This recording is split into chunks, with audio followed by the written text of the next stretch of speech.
The Hangar Z podcast welcomes pilot Scott Hines and TFO Alex Marti of the Fort Worth Police Department. This TFO training and how it's evolved with technology. Give me your spiel on that, Alex. How do you feel about that? It's made leaps and bounds. So starting out, having to learn how to do it with a MapSco is a pain.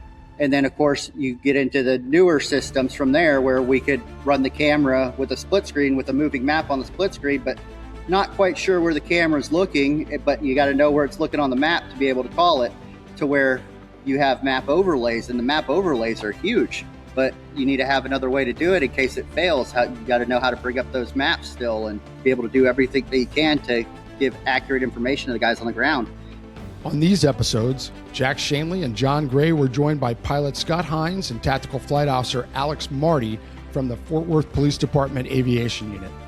Scott brings a deep aviation background as an Army aviator who flew the OH-58D Kiowa, completing 2 combat tours in Iraq before later transitioning to Black Hawks with the Guard and flying medevac for air methods.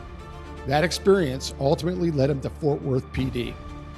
Alex Marti is also an Army veteran who joined the Fort Worth Police Department and worked his way into aviation, first serving as a reserve TFO before earning a full-time position in the unit.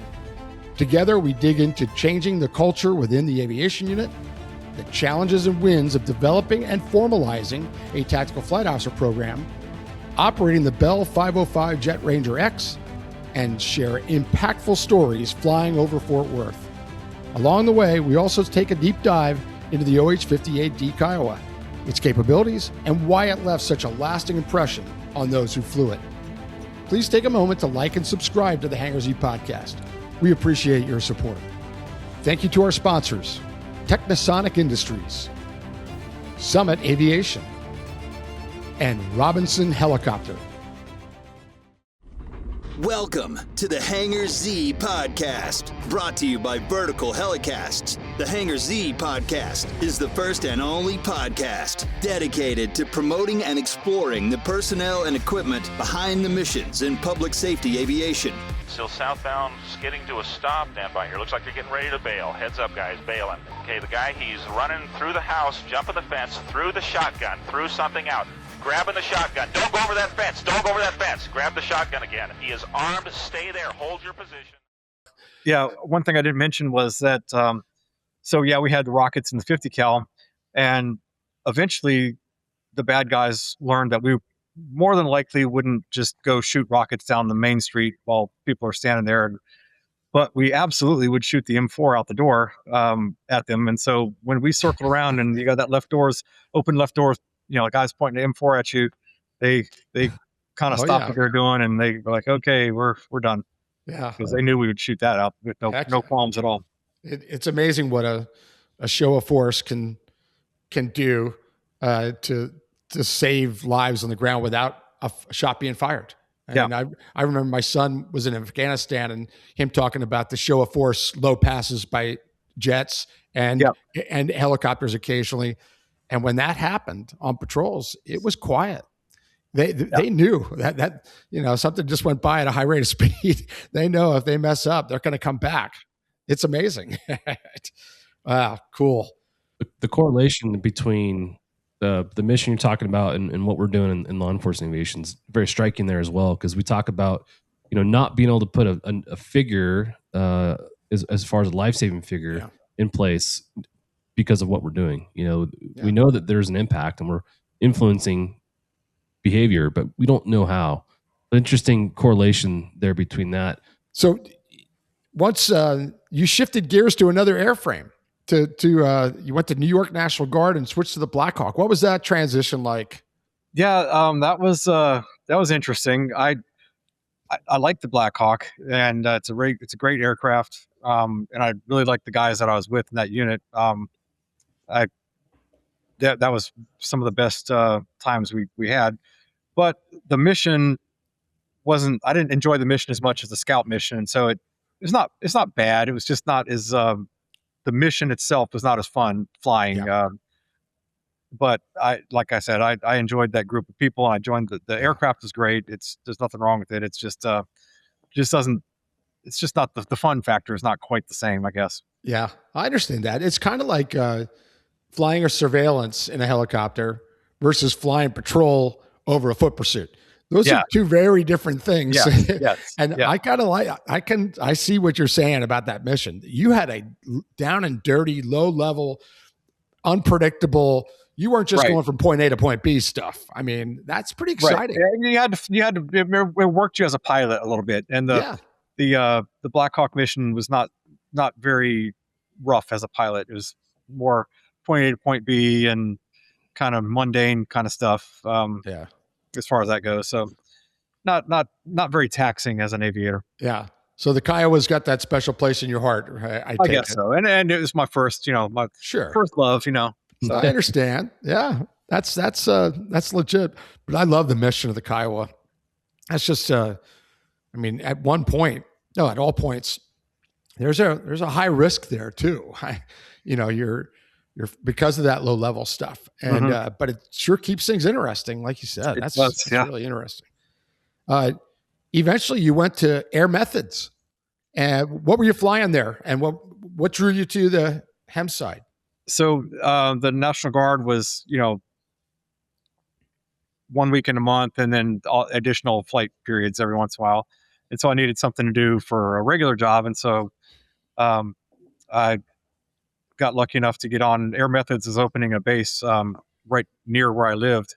And so I just kind of applied for that and got it. And I got lucky with that. And we were flying EC-135s over there, which is a pretty good aircraft. I enjoyed flying it. It didn't have too much power, but it had enough to lift our crew most of the time. It was a pretty good aircraft. I enjoyed it. So yeah, that was fun. We were in upstate New York, so flying back and forth between Burlington, Vermont, and Syracuse, and some of the other Rochester and Buffalo sometimes, and Albany sometimes, and just all around upstate New York. Wow! So you didn't have to deal with any weather at all. That's good. Not at all. Yeah, no snowstorms. No. That was some of the most interesting flights we had. Was picking our way through the snow and having to land in Tractor Supply parking lot because we couldn't get any further with this. Oh boy! With the snowstorm and things like that. So yeah. We just had Tim Brennan on from Maricopa, and he was flying Blackhawks, medevac Blackhawks with the 10th Mountain Division. Oh, okay. And so he was talking about upstate New York weather, and we were just like, oh my gosh, and the cold, the snow, the wind, snow, yes sir, all of the above at once. Right. I mean, just there's something about upstate New York that's got some wild stuff. So that created some neat experiences, I'm sure. Like you said, landing in parking lots. And wow. Well, it didn't show up on the radar. You spend your whole shift just eagle-eyed watching the weather and looking at the radar, and there's nothing there. And okay, we can take this call. And you get in the aircraft, you load up the patient, you start going to the hospital, and poof, up, there it is. I can't get any further than that. I can't see. I gotta either turn around or land or something. This is bad. Yeah. How did law enforcement come onto your radar? Well, so I was living in upstate New York, in the Guard with the flying for Air Methods, doing the medevac thing, and I just was kind of every once in a while I'd peruse the want ads, and here's this opening for Fort Worth PD, and it's closer to my family that were a lot of families still in Louisiana at the time, and so I was like, okay, I should probably just apply and see what happens. And sure enough, they called me, and I went ahead and accepted and came on down, and I've been enjoying it ever since. When was that? How long you been there now? 9 years. It's going on my 10th year here. So. Oh wow, yeah. That's funny that you just kind of a want ad, It's just kind of happened to see it, and got lucky.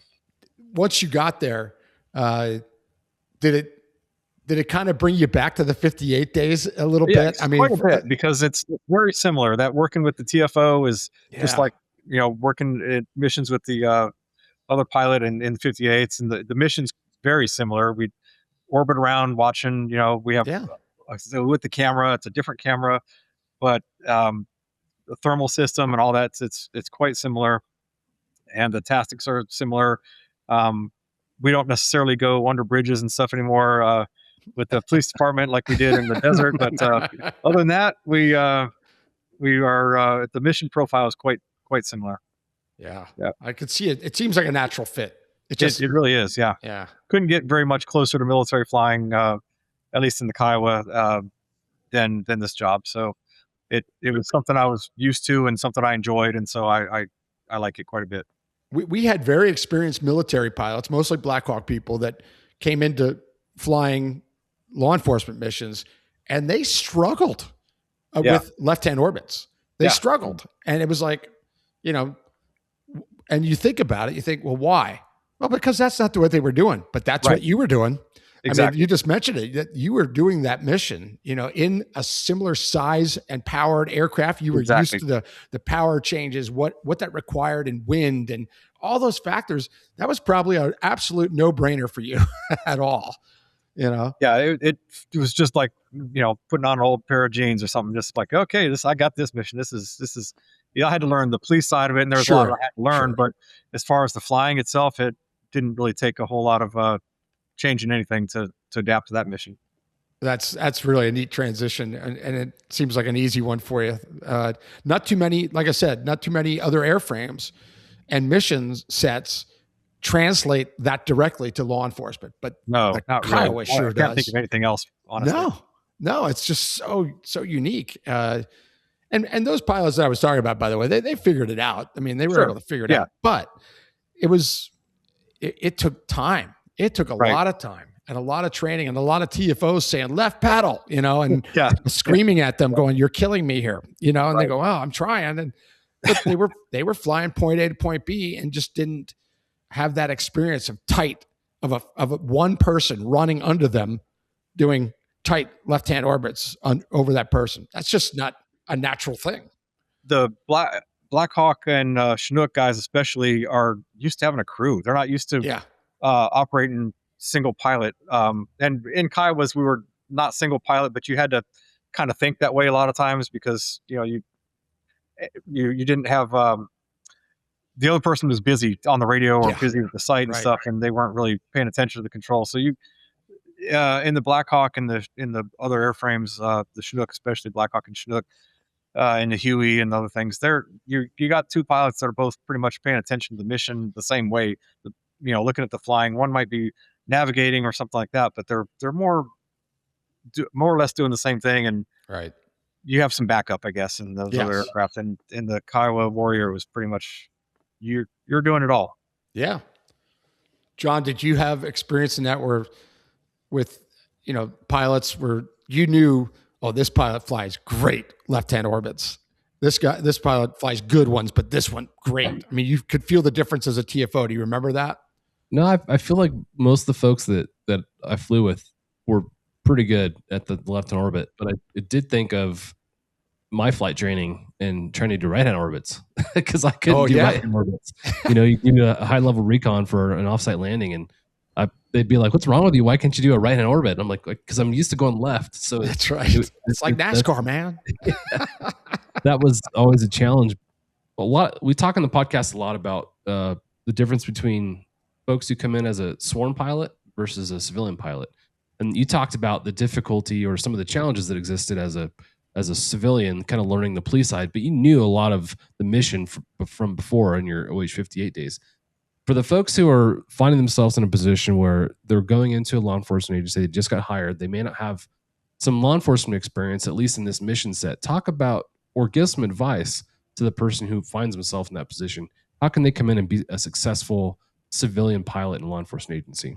I guess there's no substitute for practice. Us military guys, especially the Kiowa guys, kind of just developed our own personal limits and understood the aircraft limits. We pushed the limits. We flew it to the limits, and especially deployed overseas, you kind of had to sometimes. And you wanted to know what that aircraft was going to do before you needed to know it. When somebody's shooting at you, you want to know if you can make that turn or not, that kind of thing. So civilian pilots hardly ever get to ever push limits. They never get to see how tight they can turn or how to maneuver that aircraft. And so they kind of have to build themselves up step by step, a little at a time. And that's going to take some doing. You're just going to have to take it slow and build your way up to proficiency. At first, it might feel awkward to do left-hand turns or right-hand turns, whichever agency does. But practice makes perfect, and you just got to kind of keep after it. I don't know that there's anything but OJT that will really fix that. There's not much you can. If you have access to a civilian helicopter and you know you're going to a job, then I suppose you could practice orbits and things like that. But until you get there, there's really not much call for that kind of thing in the civilian world, and so you don't get to practice it until you get to an agency that does it. And so there's you're kind of having to learn on the go. I'm not sure what you can really do to except to practice, and that often is not afforded to you in the civilian world. So, how long do you think it took you to where you felt comfortable understanding the tactics on the ground, kind of understanding what was happening down there, and how you could help that TFO as a pilot? Yeah, so that really didn't take all that long. I was fortunate to have some good TFOs to work with who had been doing it for a long time, and they were giving me pointers and kind of helped me out. But I, like I said, I already understood the basic orbit, thing, and how to maneuver the aircraft and how to make sure that the TFO is getting eyes on the target or a camera on the target. And so that part came naturally to me because of my experience before. So it really didn't take me all that long. It took me probably a month or so before I felt very comfortable with all the police side of things. It wasn't that much, but to learn on the pilot side, but just to get comfortable with it and really understand what the mission was and how to really help the TFO. It took a couple of weeks to a month to feel in the groove as far as that goes. Okay. That's pretty quick, and that's because of your OH-58. There's no doubt about that. I mean, when we train new pilots here, especially if they come from the civilian side, we see that it probably takes them a little bit longer to develop that, but just because they've never been exposed to it before. So it probably did help quite a bit that I had that similar mission in the military. Absolutely. Again, it just seems like a natural transition. Yes. All right, Alex, tell us about Fort Worth. Tell our listeners about Fort Worth. Whatever you want to tell us about it, the city itself, and then we'll switch to the police department after that. Yeah. So, I mean, the city of Fort Worth, I think we have just over 1 million residents now. I believe we're the 11th largest city in the nation. With that, we're probably not at the size of airsport unit we should be to cover that amount of area. We cover 360 square miles, and that's just the city of Fort Worth. Now, for our air support unit, though, we don't just cover the city of Fort Worth. If another one of these small agencies around us needs us, within reason, we'll go and help them. I mean, we're not going to create an officer safety reason just because a smaller agency doesn't have the type of assets that we have. If we can help them and make sure their officers come home safe and their civilians are safe, then we're going to go out and help them as well. Outstanding. For those that have never been to Fort Worth, talk about the stockyards for a minute, because that's a special place. Thanks to our sponsor, Summit Aviation, a full-service provider for business, government, parapublic, and military aviation, specializing in maintenance, modifications, avionics, interiors, and paint. Discover more at summit-aviation.com. It is, and it's not really my scene, so I can't really speak much on it. I do know it is the roots of Fort Worth. So the stockyards is where Fort Worth grew from. The initial cattle and livestock trade that came through the stockyards from the railroads there and everything. I mean, they say Fort Worth is where the West began, and that is the stockyards. There's all sorts of fancy restaurants down there. They've got a daily cattle drive, concert venues. It's a huge tourist attraction for the city for sure. Yeah. It's really fun to go there. I've been there many times. My first rodeo I've ever attended, down at the stockyards, and I got hooked immediately. I've been to many since then, but that was the first with Kevin Standich.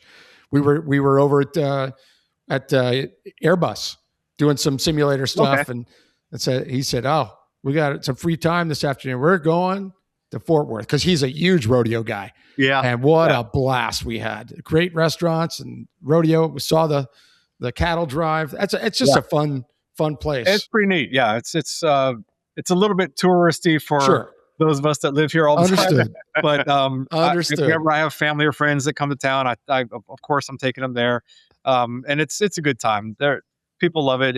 People enjoy it. It's a great place to visit, and even there's a few places that we people that live here go. Some of the restaurants we hang out at, and Yeah. Billy Bob's, the largest, they call it the world's largest honky tonk. So Yeah. that's there, and all the famous country music singers have performed there. So there's a lot going on there. Yeah. Fort Worth's a fun place. For the folks that are coming in for training at either Bell or Airbus locally, what's a one must go to restaurant, and what's one kind of must see type attraction, whether it's the stockyards or a barbecue place? I remember, like Jack said, having some free time, and we went to the stockyards, had a great time. Went to Booger Red, sat in the saddle, had a cold beer. It was really cool. I would say that's a must do, but I'm sure there's plenty of other things. Barbecue's high on the list. We went to visit Clay with the Blades of Valor last year, and we went to what he claimed was the world's second best barbecue, and it was amazing, really good. What was the name of that restaurant? Do you remember, Jack? The barbecue place? Yeah, Hutchins, maybe? Hutchins. Yep, Hutchins. Hutchins. I don't think I've been to that one, but Oh, I mean, we have baby. so many barbecue places It's hard. out here. Yeah, it's hard to. And I know. everyone has their own thing that they specialize in better than the other. So if you want good pulled pork, you go to one. You want good ribs, you go to a different one. So This was up in McKinney that we went to, in McKinney. Oh, in McKinney. Yeah. Yeah.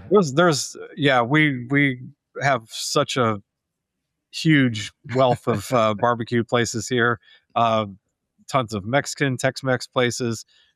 It's you could live your whole life here and never go to all the restaurants Yes. in town. So there's just too many to pick from. I have a few favorites for whatever, but even then sometimes I go to a different one for barbecue, or there's so many. You can't go wrong too much, really.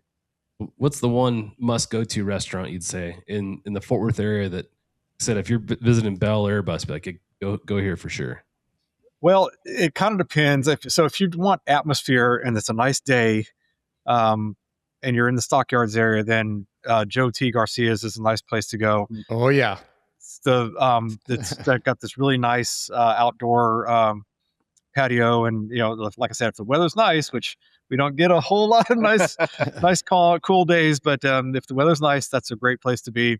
Have a few margaritas and enjoy some Tex-Mex. I don't know what else. There's lots of barbecue places. I mean, Panther City barbecue near downtown is great barbecue. You can't go wrong there. Yeah, Cattleman's. There's so many places to choose from, and if just coming down to visit, you'll never get a chance to go to all the good ones. Yeah. Well, that's a good start. So, Alex, back to the police department now. How big's? I know it's day to day. Whenever we ask people how big is the department, they say, "Well, what day is it?" Because that's the life. That's the reality of 2026 now. But department size, units, whatever you want to tell us about Fort Worth PD. Department size, I think currently we're around 1,900, 2,000 officers, which we're just like every other agency out there. We're majorly understaffed. Like for the size of population we cover, we should probably have twice the amount of officers that we do. But I think that's across the board with all law enforcement agencies. Everyone's understaffed. We can never have enough people, so we make do with what we have, right? So we have just about any specialized unit you could think of here. Of course, we've got our air support unit, us. So we've got SWAT, K9, narcotics, vice, mounted motors. We've got the homeless outreach programs, SEER, tactical medic unit, DRU, gang. So just about any specialized unit, our department more than likely offers it. So if somebody's interested in getting into law enforcement, a larger city is a great place to go because there's so many just avenues to further advance yourself within the career to find something that you really enjoy doing within that department. Well done. The recruitment department's going to love you, Alex. That was well done. And Fort Worth has a mounted unit, really? We do. Oh, yeah. Wow, that's odd. I mean, where the West begins. Yeah, we got to have a horse unit here. Oh my gosh, yes. If you didn't, we'd be going, what is going on? Yeah. That's great. Can you imagine that? That'd be a great place to, if you're going to be a mounted unit guy, Fort Worth might be a real good choice for that. That's really cool. Give us an overview, Scott, of the unit, the air support unit, with the personnel and airframes and all that good stuff. So we have we're supposed to have 4 full-time pilots. We're in the process of the hiring process right now for another one, and 4 full-time TFOs. And then we would have a full-time mechanic, and we have a sergeant and lieutenant over the unit. So basically, like Alex was saying, we have 7 on, 7 off shifts, and 12-hour days. So 4 full-timers on each side, on the pilot side and on the TFO side, keep that going. And then a few relief TFOs to fill in for vacations and things. And we only have 1 real relief pilot right now. So we might try to get another relief pilot one of these days. But it's been working for us pretty well. We have 2 505s right now. And that's our bread and butter mission for patrol, and for just doing that kind of mission. They work great for that. But maybe someday we'll get some more robust aircraft that can handle bigger and better missions, like search and rescue with the fire department, or SWAT insertions, or things like that. Sure. What you mentioned a sergeant and a lieutenant. Are the sergeant and lieutenant, are they specifically assigned to air support, or do they have other duties?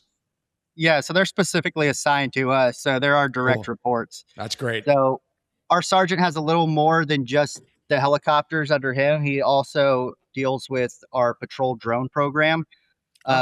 We're not as involved in that, being as we're in the actual helicopter, but he deals with all the drones that are out in patrol and in the specialized units. So when we're not available, they can get out there and launch a drone. So our sergeant deals with all that, and then our lieutenant comes in with gets to deal with all the fun budget stuff, the money that we need to keep in operation. And the sergeant, that's Rex, right? Rex Kaiser? Yeah. Yes. Well, so I don't forget, I just want to thank him publicly. Rex was wonderful to help us line all this up. That was our person that we were going back and forth with to get this going, and Rex was great. And so Sergeant Kaiser, thank you for all your help. Let's talk about the drones for a second. You mentioned that, Sergeant Kaiser's has that responsibility too.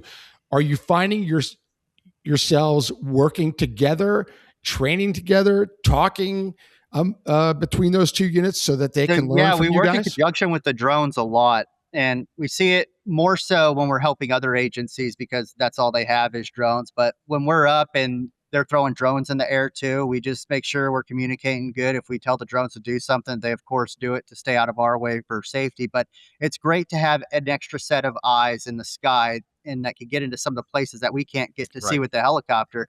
Because if I need them to get low and get under the canopy cover of trees in the summer that are so overgrown, that drone can fly down there and get in there where we can't get and where we can't see. So it's great to work in conjunction with the drones. It's a huge asset for us.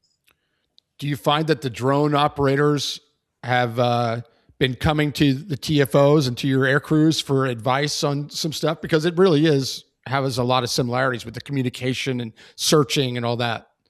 Not really. It would be nice if they did, or if some of the drone operators were even relief TFOs, because they could take back some of the tactics that they learn from the helicopter and apply it on the drone side. But right now, the only time we really interact with them is on scene. Okay. We've been talking about that a lot, huh, John? I mean, the inner workings of both units coming together, training, working together. It's the future. They're not going away. You're not going away. Exactly. And so you might as well train together and talk together. And a lot of drone units are trying to reinvent the wheel when, in fact, right there in that hangar that you're sitting in, you guys have tons of experience in the things that they're scratching their heads about.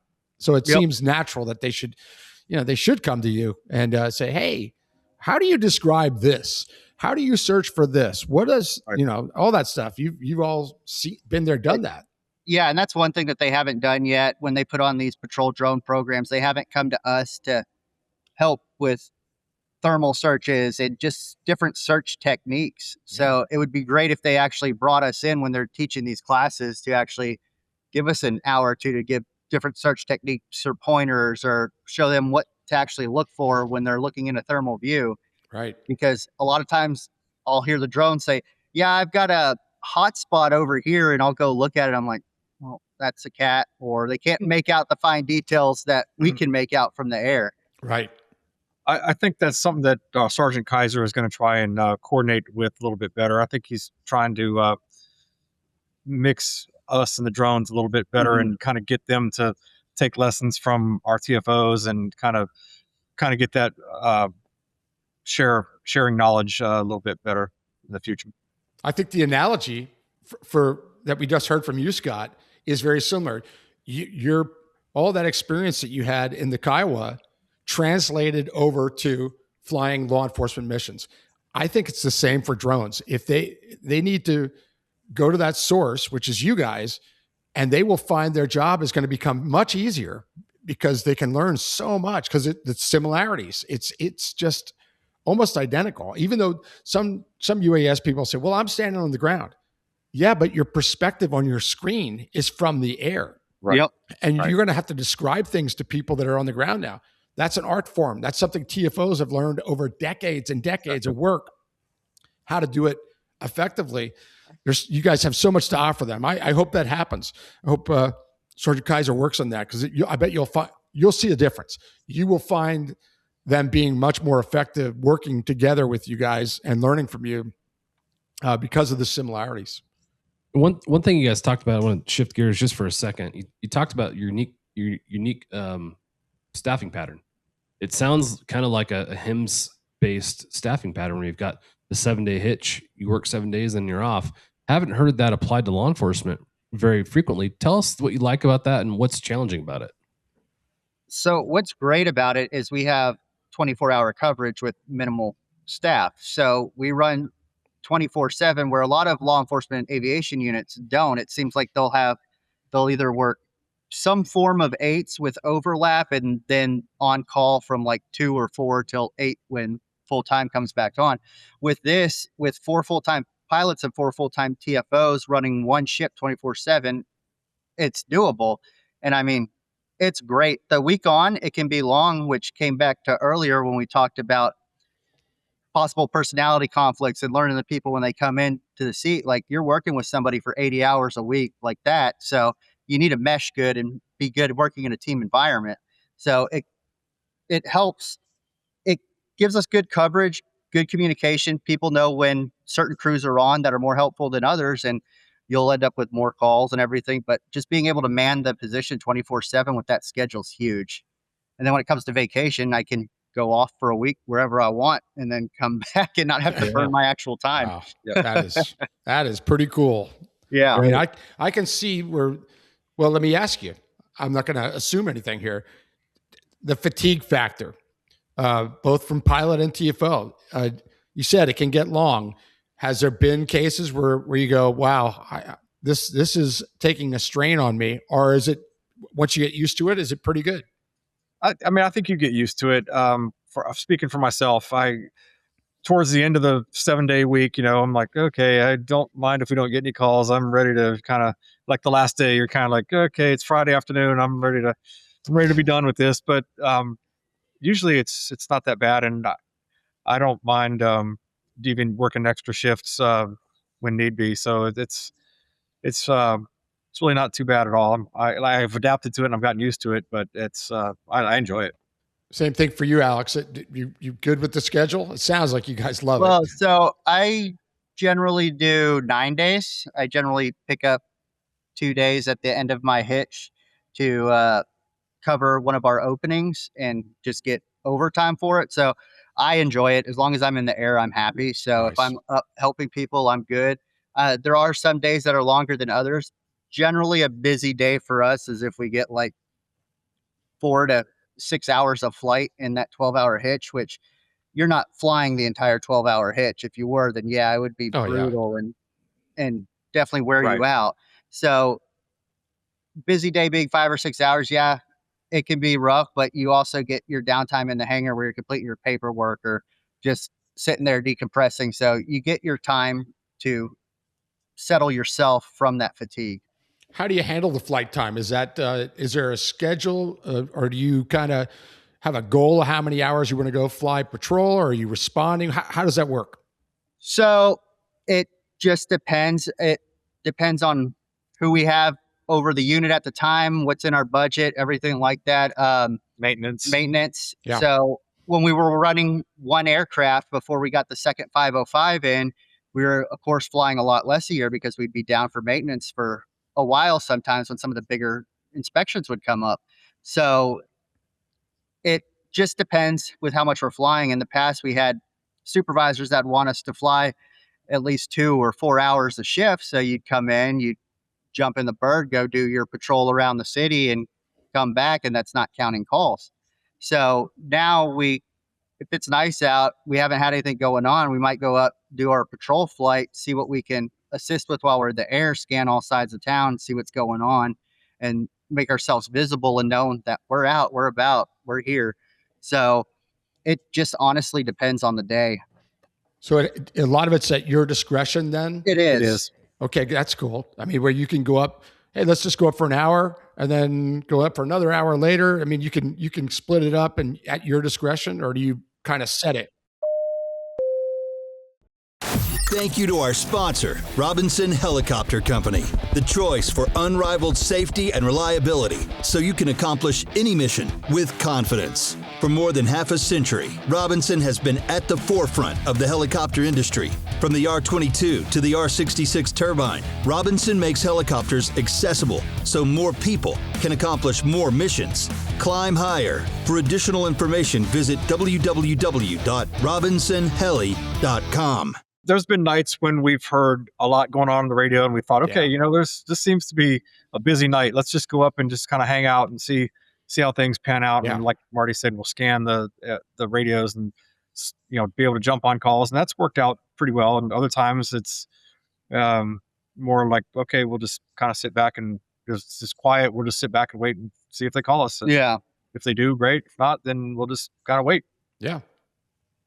It's nice to have that discretion, and that helps with fatigue too. I mean, where you can help, you can control some of that. You're not feeling it. You don't have to, it's day 7. You don't have to go, you could say, hey, let's just wait. I'm really feeling it this week or whatever. That's important to have that discretion. And not for nothing, we don't feel any pressure from above to fly.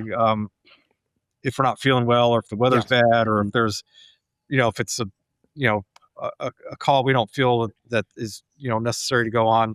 And by the way, the TFOs make that call for us. The pilots just determine if the weather and the aircraft are available, and the TFOs decide whether or not we're going on the call. Good. But there's no pressure on us to take calls that we don't need to take, or to fly when we don't feel up to it, or for whatever reason, weather, whatever. So good. Well, let's talk about the elephant in the room right behind you. Let's talk about this Bell 505 Jet Ranger X. I mean, this is a newer aircraft, obviously, and I'm not just saying your Fort Worth new aircraft, but the 505 just came out in the past few years. It's becoming very popular among law enforcement. Tell us about the 505. So the 505 is, like you mentioned, it's basically the replacement for the 206 series. It's in a lot of ways better. There's not very much that I don't like about it. The only thing that I wish that Bell had done was maintain the push-pull tube controls for the pedals. They have cables in there, and so the cables take a little bit of getting used to on the pedals, but otherwise it's a good aircraft. And what I really like about it is the Garmin G1000s. For the pilot side, we have 2 G1000s in there, and so I don't have to worry about intruding on some airspace I didn't mean to. In our 206s in the past, one of them had a Garmin 420 or 430, and the other one didn't have any GPS at all. So you kind of had to know where you were in the Metroplex to avoid getting into that Class Bravo or somebody else's Delta or something. And so all that is gone with the 505, and the police equipment on there is a lot better. So overall, it's a pretty significant upgrade from the 206s. Nice. And the visibility changed Visibility completely. is great. Yeah. Especially Yeah. from the rear seat. Marty mentioned being able to sit in the back seat and train TFOs who are in the front seat. That was very difficult to do in the 206 because you just couldn't see what was going on there Yeah. very well. That broom closet got in the way. Exactly. Yep. The broom closet was totally in the way. I'll never forget being over at Bell. This is years ago, before the 505 came out, and I was with a group of LA folks, including George Gonzalez, and we were invited to go look at it in like their skunk works that they had set up. They were cool. developing it still, and they had a mock-up, and they invited us in. They talked about it. They showed it to us, and they had us sit in it. And I will never forget stepping in and sitting in it and going, oh my, the visibility. That's the first thing that hit me. It hit me big. The windows in the front for the crew is just wonderful. I mean, you could see everything and completely different from a Jet Ranger. I mean, completely different and completely different from other things. I mean, it's very unique, very unique. Talk about the visibility from the pilot standpoint. And then Alex, I'm going to come to you with mission equipment. Yeah. So the visibility is great. When I first saw it, I was like, okay, where's my chin bubbles? How am I going to be able to see down? But it turns out that you can see just fine down and pretty much everywhere. The visibility really is really, really good in this aircraft. Yeah, it doesn't have the greenhouse either, but you don't need it. You don't really miss any. The only problem with all that glass is it gets pretty hot here in Texas in the summer. Yeah.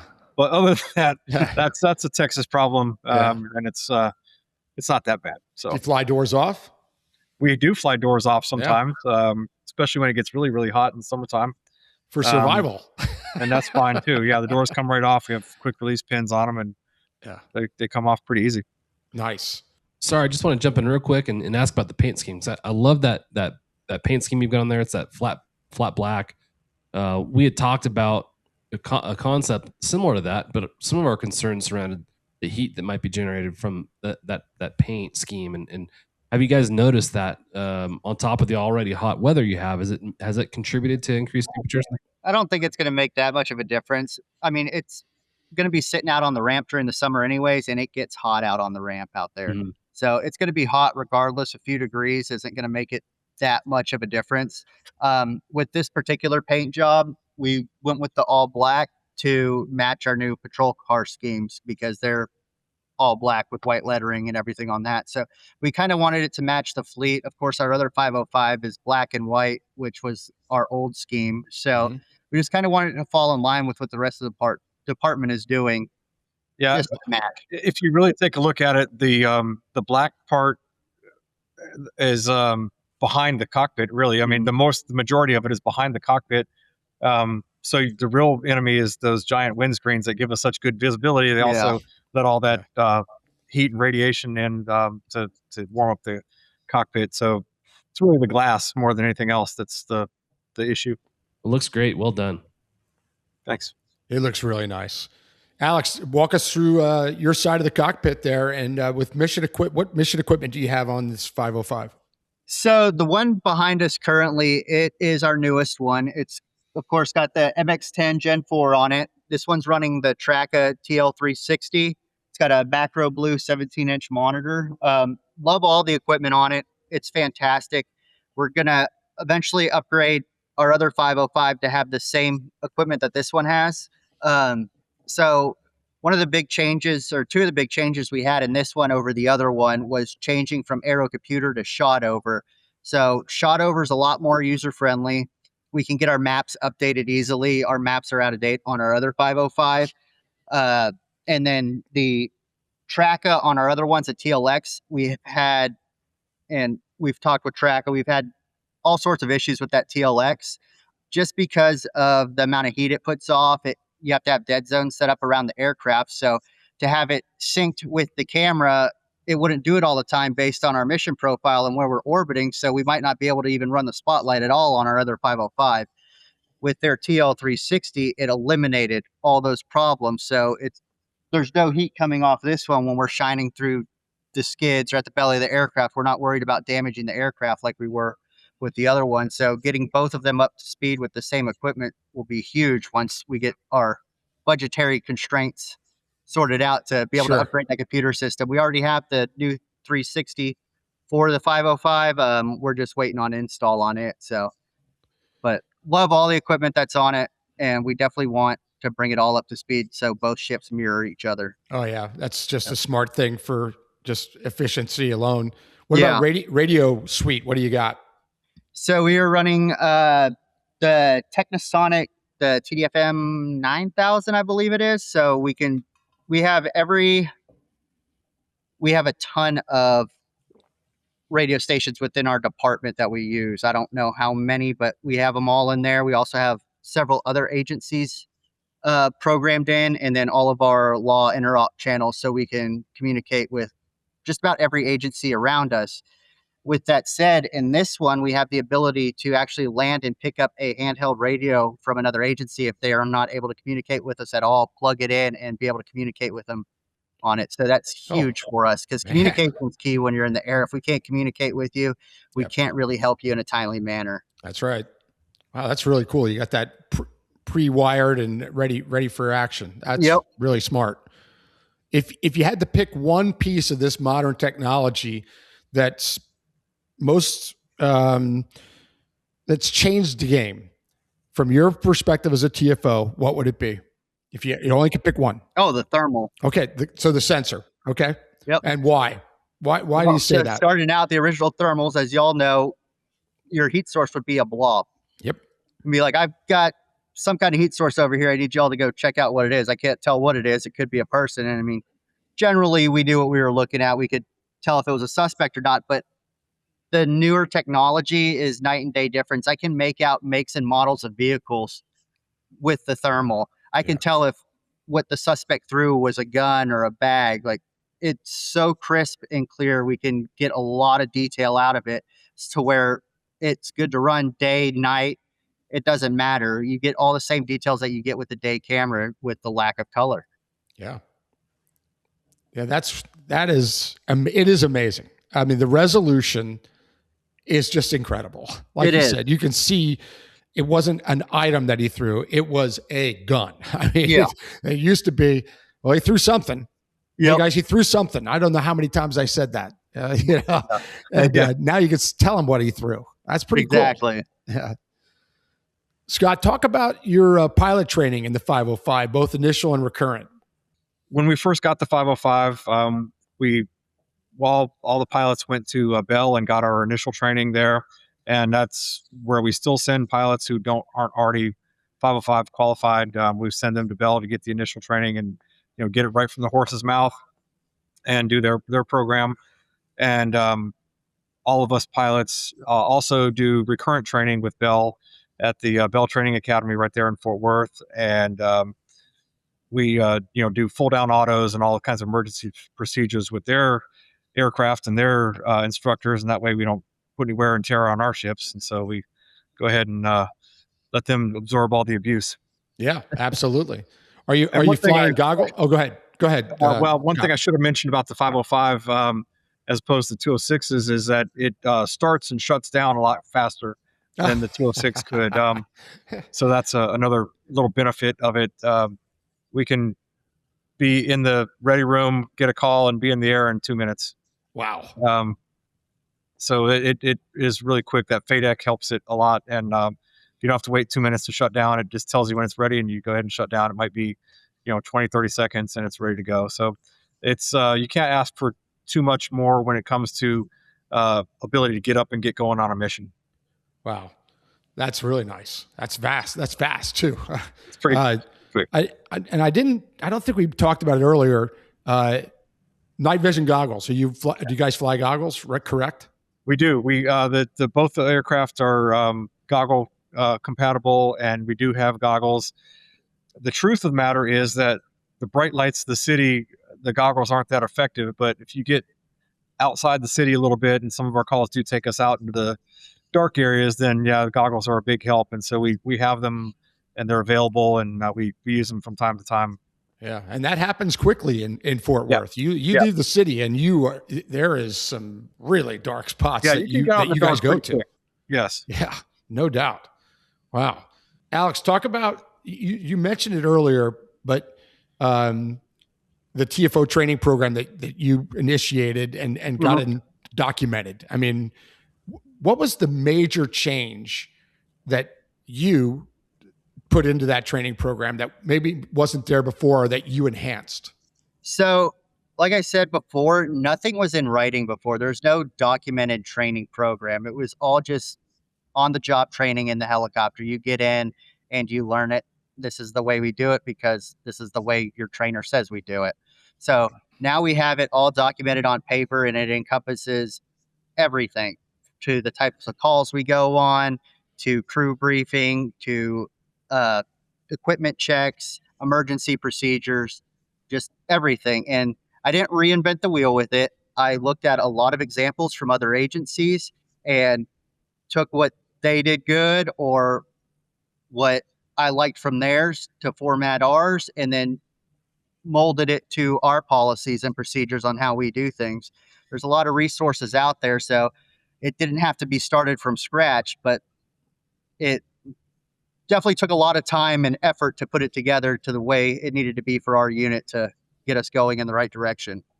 It is a lot of work, manuals, and even when you have sources, it's still difficult because you got to customize it to you. You know, right?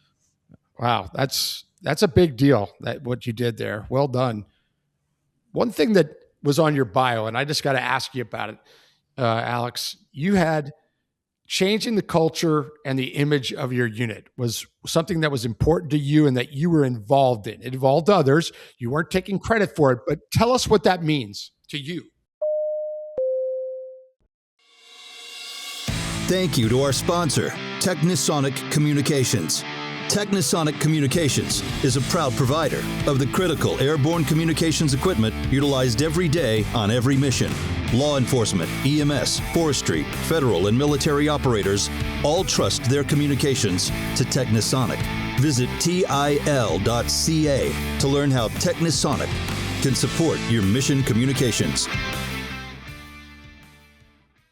Part of it is, and I'm sure other agencies here, our call sign is Air One. But when we can't go out for some reason, patrol will say Air won't. Because, it's too nice out, Air One won't come. Like, no, usually when we're down, it's because of a maintenance concern or weather. That's it. So one of the big things is when people call us, we go out there and we help. So a lot of the older crew that has since left and retired, a lot of times if they got a call that they didn't think they could be help on, they'd just be like, no, we're not going to go because we might not be of assistance.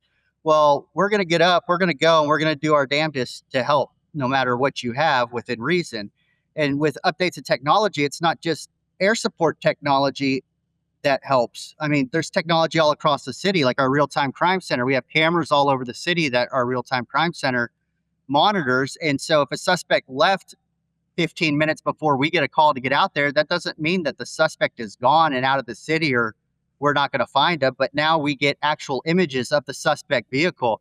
We can track their movements through the city on our network of cameras, and we can hopefully narrow down the area that they were last spotted in and look for it based on the picture that was sent to us of what the suspect vehicle looks like. And we have a lot better odds these days of finding our suspects, and it's all with the update in technology. So that helps us increase our images. So now when officers think, hey, we're having trouble here, let's call Air One, they're going to come out, they're going to help us. So people are more motivated to call us, and we're going to do whatever we can to help them. And it just helps increase the image of the unit and show, hey, they're needed, we need them. They came out here, they found this for us, or they kept us safe on this call, or we thought this was long gone, we couldn't find a suspect, and Air One just came out of the blue and found a suspect vehicle 5 miles from where the offense took place, but we got him. Yeah, and if the unit can be in the front of people's mind instead of at the back of their mind, like, hey, let's get Air One to help us with this, instead of not even considering that, oh yeah, Air One could have helped us with that, but I didn't think of them because I'm not used to them being around.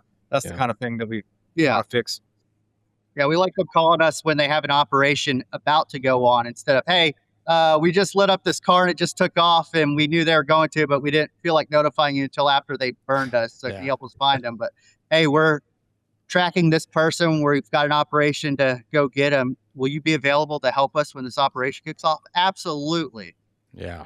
So that's one thing that we did to help change, to get out there and be visible and help our assets on the ground. So important what you just talked about. John, you've experienced that. I've experienced it. Doesn't matter what size unit, how well established you are. We've heard those same things, and changing that culture and image is important. It is. And really important. John, you have anything on that?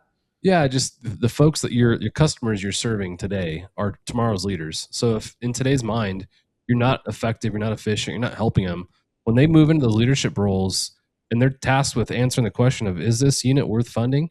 They may not say yes. So I think it's important not only to serve our customer well for today's missions, but to consider the future as we go forward too, because it's important. You know, our ability to get out there and do the job hinges on our future ability to get new aircraft, to get new mission equipment, all the things that are important to our effectiveness and efficiency.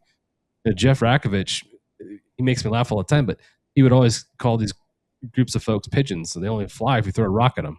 You know, none of us want to be considered a flying club or a pigeon. You know, I think we all want to get out there, and we're all police officers. We want to catch the bad guy and find the good guy. You know, and so I think you've done an amazing job of changing that the culture and the way people view your air support unit.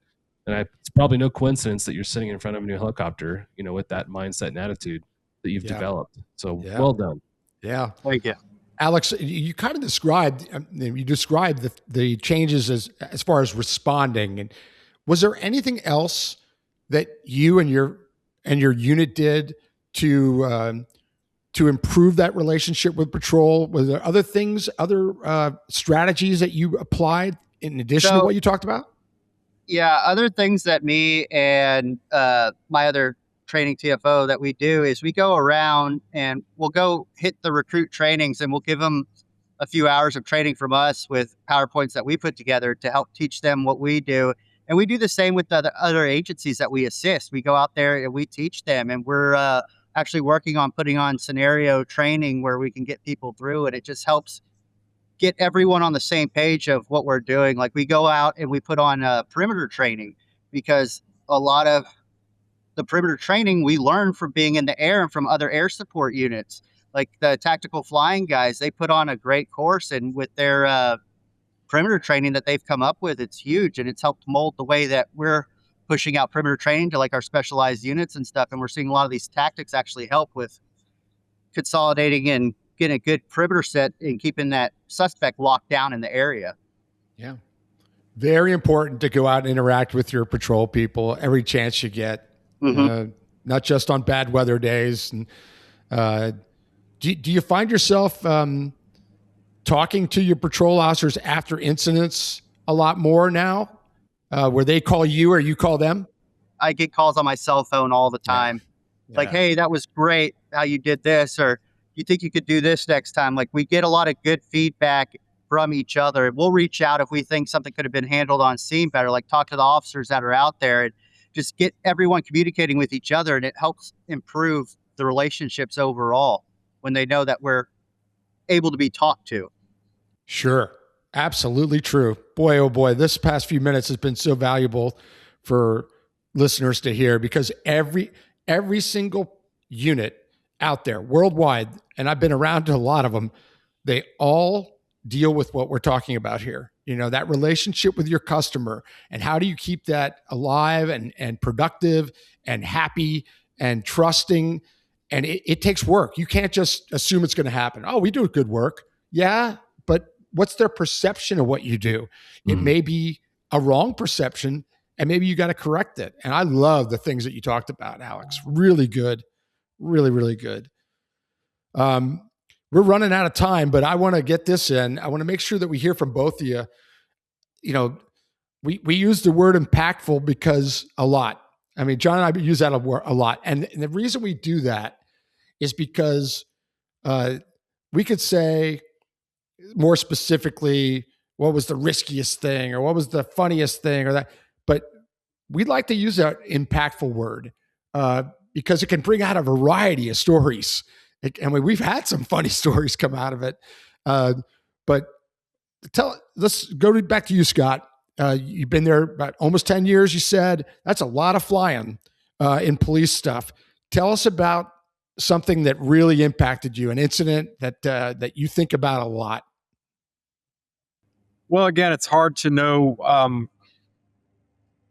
what would have happened if we hadn't been there, or if, would that guy have gotten away? Would, missing person, would they have been found eventually, or something? So there's been a lot of times when we've gone out and we've done good, and I've felt good about being part of the team that caught this bad guy or found this missing person or helped rescue somebody. Those are the kind of things that make you feel good. I remember several rescues where one in particular, I guess about a year ago, we found a person who had been out hiking and got dehydrated and was, I guess, to the point where they were sending confused cell phone messages and the phone was dying, and they had drones up and they were looking for this person and couldn't find it with the drone. And so I guess one of our crew had been out there earlier and they didn't find him either. But eventually me and my TFO went out there and she was able to locate him and talk the medical staff into him and probably saved that guy's life, because they said he was really in really bad shape when they got him. So if he'd have waited much longer, he might not have made it. So that kind of thing makes you feel good. And who knows, how many future crimes we've prevented, and by catching a bad guy or stuff like that. So it's other than the few I've mentioned, there's a lot of good that we've done, and I feel good about being part of the team that does that kind of good stuff. No doubt. And those life-changing missions happen regularly and for law enforcement air crews around the world, and don't get recognized for it most of the time. Nobody even knows you did it, but and that person knows that, I was in dire straits, and if they hadn't found me, I might not be here to even say thank you. And they recognize that. That's a good one. That's impactful for sure. Alex, same thing. Most impactful story in your TFO time. Most impactful one I could think of is we had a pursuit a couple of years ago with another agency. There were several agencies involved where the suspect was shooting back at officers the entire time. Well, once we get on scene, I'm calling that pursuit. Now those officers can back off and maintain a safe range until that pursuit comes to a good termination point, just to protect everyone involved. So just those types of situations where we can enhance the officer safety on the ground and the public safety on the ground, those are huge and memorable. No doubt. Those are really big. Anything with gunfire, boy, oh boy, we've heard some great stories. This is for both of you. Have either of you ever yelled out in the cockpit, "Bobby Big Time"? I'm just curious. I don't know. Never mind.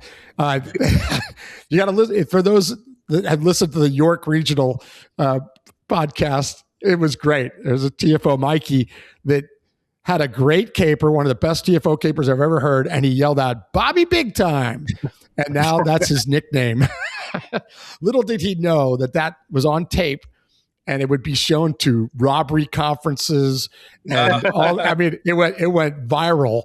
And he went, "Yeah, so that's my nickname."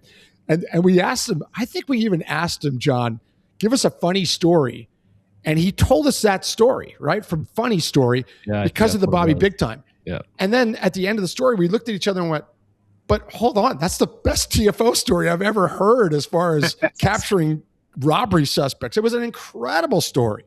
But Bobby Big Time, boy, oh boy, that's going to stick.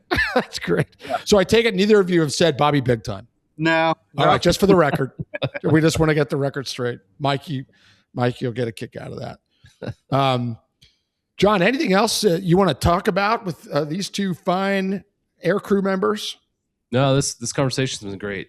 Thanks for taking the time to go through the changes that's taking place in your agency, the acquisition of the new aircraft, the standardization part of the training that you're doing, both in the TFO training, but then the standardization of equipment across the platforms, the goal to get that done. That's great. Those are all things that I think are so important, changing the overall culture of an agency and the benefits of that. We talk about that a lot. So really appreciate you guys taking the time to talk with us, and thank you for what you're doing. It's a fun job. It's a thankless job a lot of times. The area unit's responsible for the apprehension of a lot of bad folks. We rarely get any credit for the work we do, but we take all the blame when we lose them, right? So Absolutely. it's a wonderful job. I called it Shangri-La when I was in the air unit and had a chance to do that. So enjoy your time in Shangri-La, and again, thank you guys for what you're doing. Hey, thank y'all for having us. We really appreciate getting the opportunity to do this. So it is our pleasure. It is our pleasure. Again, if you're listening, go to YouTube and check out. If you typically listen and you don't watch, go to YouTube on this one and go look at this Bell 505 Jet Ranger X in the background. It's beautiful, beautiful. The very well-known Fort Worth PD patches on it and the badge. It just jumps out of you. It's beautiful. I'm so glad that you guys are flying that and enjoying it. That's a great thing. And once again, to Sergeant Rex Kaiser, thank you, sir, for all your assistance in getting Scott and Alex to join us. And to both of you, this was really a good conversation. I'm going to echo what John said. I really liked the culture part. That was so valuable to hear, and that you saw the need that it had to change, and you did something about it. Everybody sees the need for change. Some don't do anything about it. They just don't do anything, and it just continues to kind of be stagnant. And I just think it's important. So well done, Alex and Scott. Well done, and to your unit for putting that effort in to change that.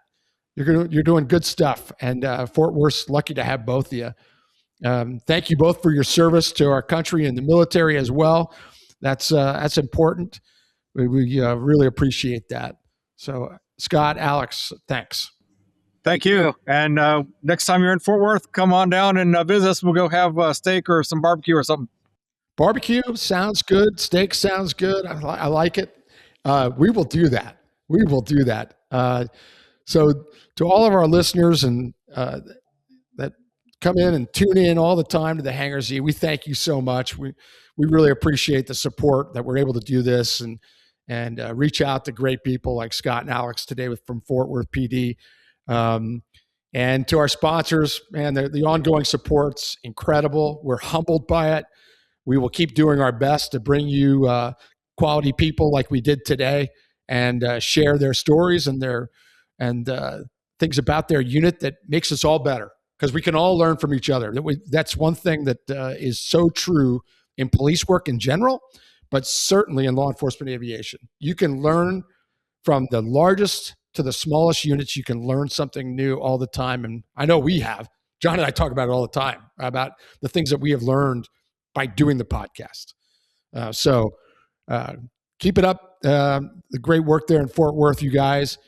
And we'll sign off for now. And everybody stay safe. And we'll catch you the next time on the Hangar Z podcast. Thanks for joining us for this episode of the Hangar Z podcast. Don't forget to like and subscribe to hear more stories that promote the personnel and equipment behind the missions in public safety aviation.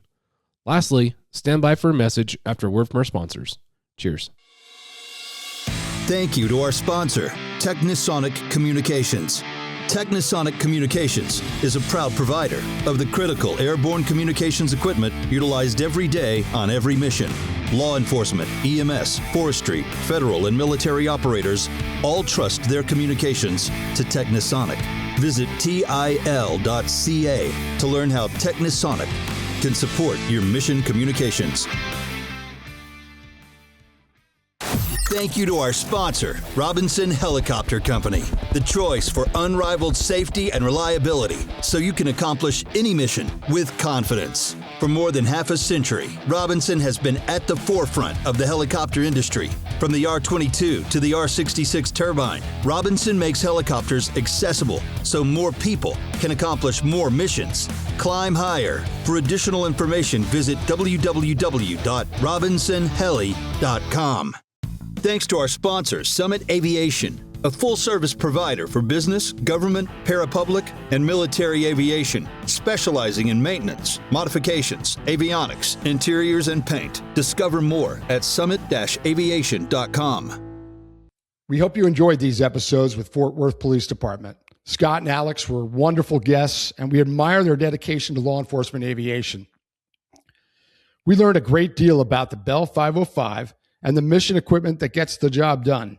Changing the image and culture in any specialized unit is difficult and challenging, but Fort Worth PD Aviation has worked hard and succeeded in doing just that.